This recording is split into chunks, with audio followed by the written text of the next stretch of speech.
Bom dia, estou ajustando as coisas aqui ainda. Ô Rúbia, uma musiquinha, olha aí, tocando Pat Metheny. Adoro essa música. Oi Úrsula. Oi Rê, tudo bem? Andréas. Catherine. Bom dia. Aí Raniel, tudo bem? Recebi tua inscrição. Bacana, que legal para fazer o curso Desperte. Feliz. Então, dia 11 de agosto. Tô sentindo um cheirinho daqui da... Tenho plantado jasmim dos poetas.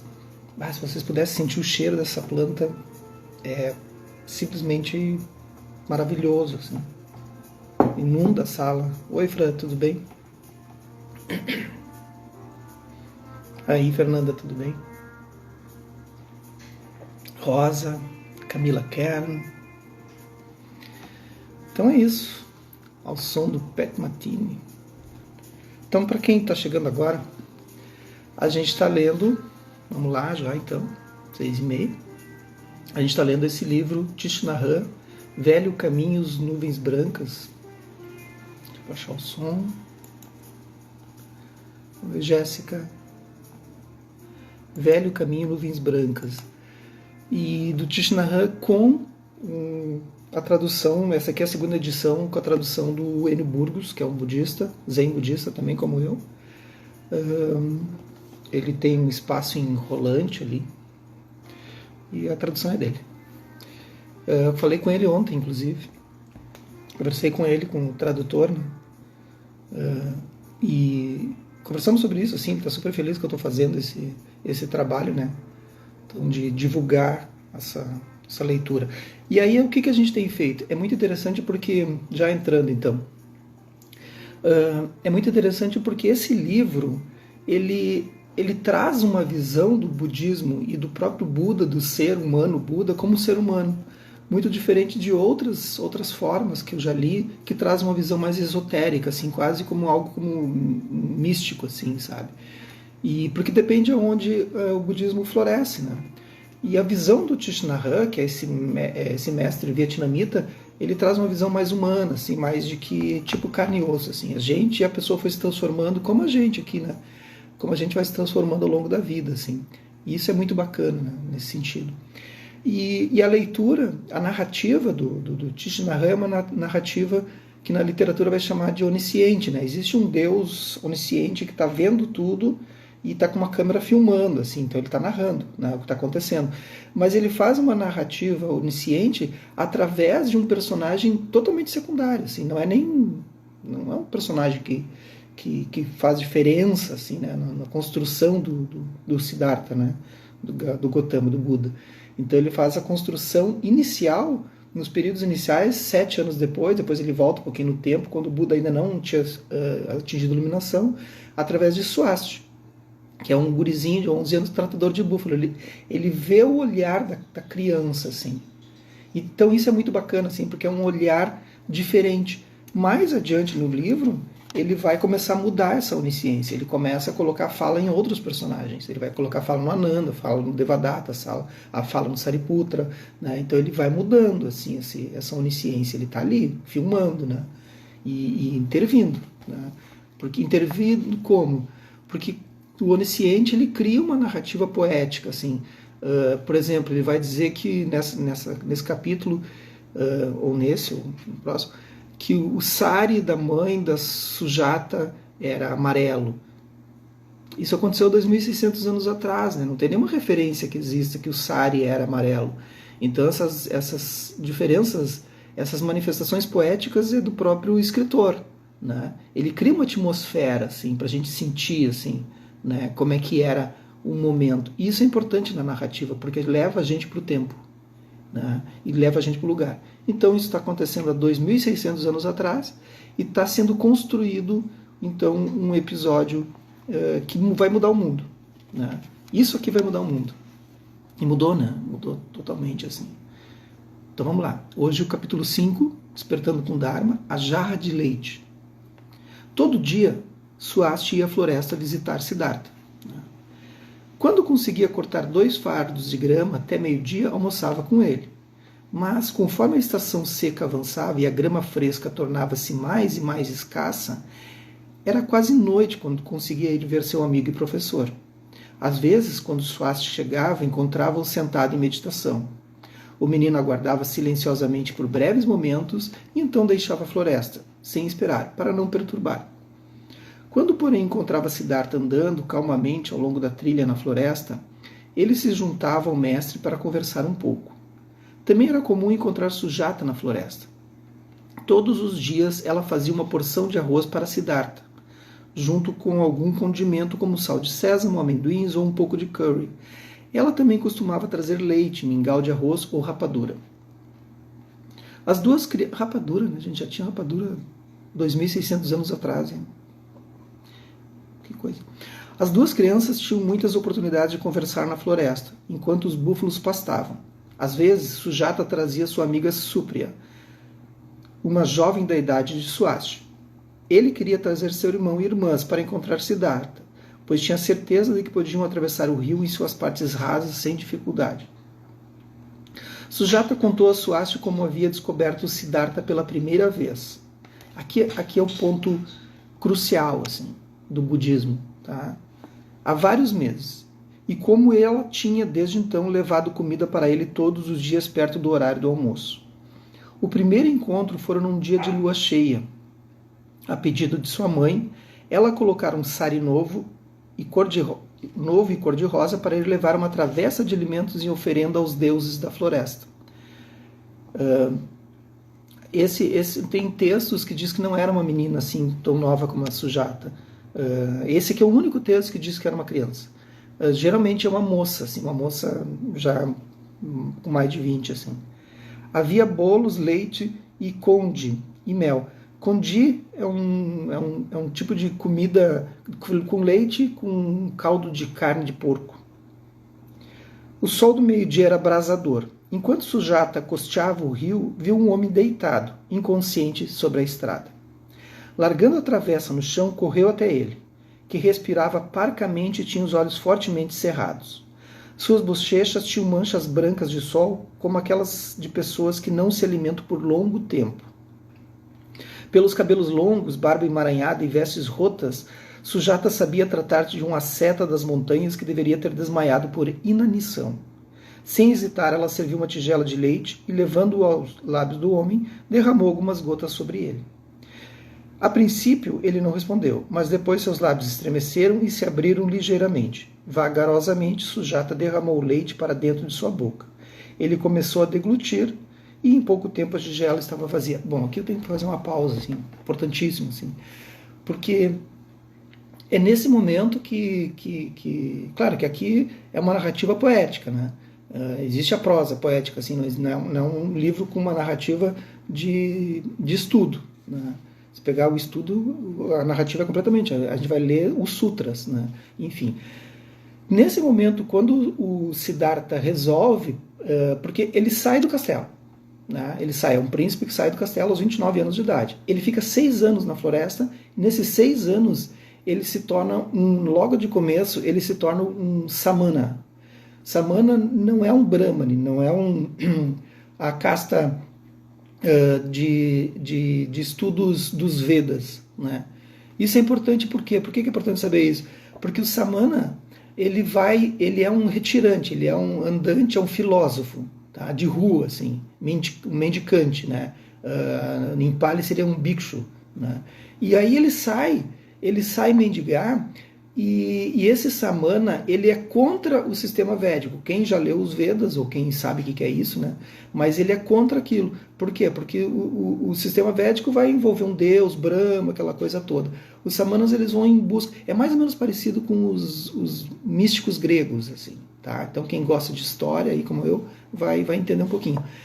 E ele sai e ele começa a aprender com os brahmanes, entende o tipo de meditação que eles fazem, mas só que essas meditações envolvem um eu, ele vai em busca de um não eu. Então tem toda uma composição filosófica em torno disso. Na busca da meditação que leve a romper com as aflições mentais, né? Que é isso a iluminação. Tá? Então ele vai fazer isso. Só que ele chega num ponto de ascetismo, de automortificação. Ele para de comer. Interrompe a comida. Por quê? Porque eles acreditavam, tem um grupo, até hoje tem isso lá na Índia, tem um grupo que começa a fazer automortificação de não comer para interromper os desejos sensuais, né, sentidos, né, e porque eles achavam que interrompendo esses desejos sensuais atingiria a iluminação, né? Interrompendo os desejos sensuais, a gente interrompe o apego. Essa era a ideia dele, porque não é por aí, tá, gente? Não pare de comer. Né? Então ele comia, botava um grão de arroz ou, né, embaixo da língua e ficava aquilo por uma semana. Ele ficou meses sem comer, né? E aí ele foi praticando aquilo. Ele e mais 5 colegas. Tá? Isso é muito importante porque isso é a história do budismo. Isso é a história da civilização da Ásia e depois vem para o Ocidente e transforma a sociedade. Né? A gente tem que ter essa noção. E essa noção é essa noção de vida que a gente tem hoje. Porque quando ele começa a perceber que ele está morrendo, e ele percebeu que aquilo não faz sentido, ele desce da montanha e ele vai para buscar comida. Só que Sujata encontra ele antes, ele já estava, né, ele estava meses sem comer, né, ele estava morrendo. Né? E aí ele interrompe. Nesse momento surge aquilo que vocês hoje saem por aí propagando, não sei o que. De onde é que surgiu a frase caminho do meio? Aí. Algumas histórias contam que ele viu, daí ele vê um barqueiro no rio e o aprendiz do barqueiro estava puxando a corda demais e o mestre diz, não puxa porque vai arrebentar. Né? Outros dizem que tinha um cara tocando um instrumento de corda. Né? Eu acho que isso é um pouco poético, assim, né? Mas tudo bem. E aí está afinando e o mestre dizia, não, aperta porque arrebenta, não deixa frouxo porque não adianta. Tal. Então surge o caminho do meio. Né? E esse caminho do meio é o caminho que ele vai seguir. Só que com isso, ele perde os colegas dele. Só que com isso, ele vai atingir o primeiro dhyana, que é um estado de meditação, que ele já tinha atingido quando criança, aos 4 anos de idade. Eu sei que hoje eu tive que fazer esse parênteses grande, porque é importante que vocês entendam, porque esse é o momento. Se Sujata não tivesse encontrado ele, e tinha que ser uma mulher, né? Não tivesse salvo ele desse momento, assim, de perceber... A mulher vê isso no homem, né? Tipo, para com essa bobagem. Né? Tá exagerando. Né? O homem tem essas coisas. A mocinha, então, sentou-se ao longo da barranca do rio para ver se o homem recobraria a consciência. Devagar, ele se sentou e abriu os seus olhos. Ao ver Sujata, sorriu. Puxou uma ponta de suas vestes, recobrindo o seu ombro e dobrou suas pernas na posição de lótus. O cara tá morrendo. Tá morrendo. Aí ele, meses sem comer, não tem força mais nem para ficar em pé. Ele senta em posição de lótus. E a gente reclama para fazer uma praticazinha de meditação depois de ter, né, comido um boi para uma perna. Mas tudo bem. Começou a respirar, primeiro superficialmente, depois mais profundamente. Seu sentar era estável e belo, imaginando que deveria ser um deus da montanha. Impressionante. Sujata juntou as palmas das mãos e começou a prostrar-se diante dele, mas o homem fez sinal para que ela parasse. Sujata sentou-se e o homem falou para ela com um tom suave. Criança, por favor, poderia me servir um pouco mais de leite? Feliz por ouvi-lo falar, Sujata serviu mais uma tigela, e ele a bebeu toda. Sentiu o quão verdadeiramente nutritivo aquilo era. Menos de 1 hora antes, chegou a pensar que daria seu último suspiro. Agora seus olhos brilhavam e ele sorria gentilmente. Sujata perguntou-lhe por que havia desfalecido daquele jeito sobre a estrada. Tenho meditado nas montanhas. A dura disciplina ascética deixou meu corpo enfraquecido demais.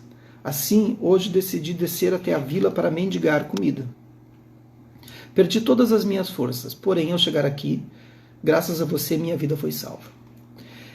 Eles sentaram-se juntos na barranca do rio, e o homem falou a Sujata sobre si mesmo. Ele era Siddhartha, o filho do rei, que reinava no país do clã dos Sakyas.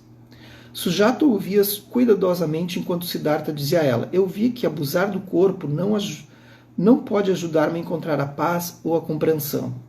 O corpo não é só um instrumento, é o templo da mente, a canoa através da qual cruzamos para outra margem.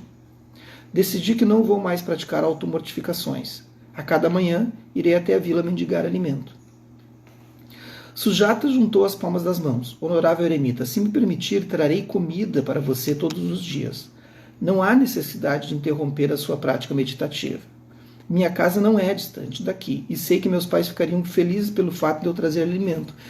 Por que isso? Porque causa mérito para a pessoa abastecer, né, de alguma forma, cuidar, proteger as pessoas que estão nesse caminho já assim muito incisivamente, assim, né, causa méritos, né, purificações da própria mente e do próprio karma. Então ela sabia que ao invés de pegar e levar comida para deuses, né, da floresta que ela estava fazendo, tem um ser ali que pode, né, atingir a iluminação. Então assim, ó, gente, eu não sou nenhum Buda, né, obviamente, né, mas se vocês quiserem fazer uns agrados, mandar uns sonhos de baunilha, quando eu aceito, não tem problema. Tem aquele outro, nuvem de leite, que é o nome, né? Alguém me corrige, eu nunca lembro.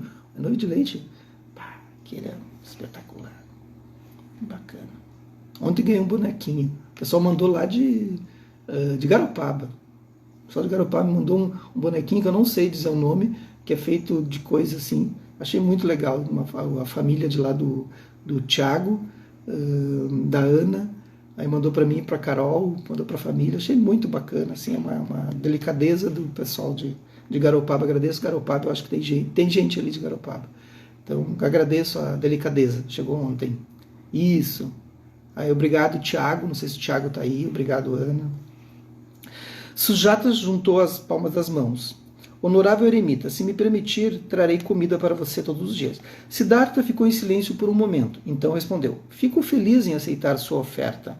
De tempo em tempo, todavia, também gostaria de ir até a vila para mendigar, a fim de encontrar-me com os moradores. Gostaria igualmente de me encontrar com seus pais e com outras crianças na vila. Sujata estava muito feliz. Ela uniu as palmas das mãos e o cumprimentou com gratidão. Ela sabia também que trazer alimentos para ele todo dia não seria trabalhoso, já que sua família era uma das mais aquinhoadas da vila.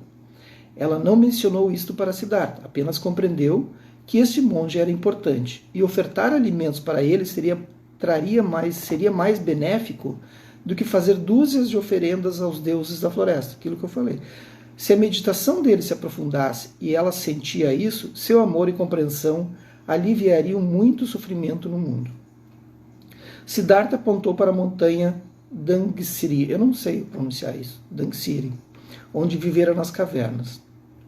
Iniciando hoje, não retornarei lá. Esta floresta é amena e refrescante. Há uma magnífica árvore pipal sobre a qual será o lugar da minha prática. Amanhã, quando você vier com oferenda de comida, por favor, leve até lá. Venha, vou lhe mostrar onde fica a famosa árvore bode, né? Siddhartha levou Sujata através do rio, para dentro da floresta fresca que bordejava a outra margem do Neranjara, né, o rio. Mostrou para ela a árvore pipal, embaixo da qual ele meditaria. Sujata admirou seu tronco grandioso e ergueu sua cabeça para enxergar os ramos folhados que se espalhavam, formando uma enorme copa. Era um tipo de figueira com folhas em forma de coração e longuíssimos pecíolos. As folhas tinham o tamanho da mão de Sujata. Ela ouvia os pássaros cantando alegres entre os ramos. Era um local verdadeiramente tranquilo e aprazível. De fato, ela já havia estado ali antes com seus pais para fazer oferenda aos deuses da floresta. Então é a famosa árvore Bodhigaya, né, em Gaia.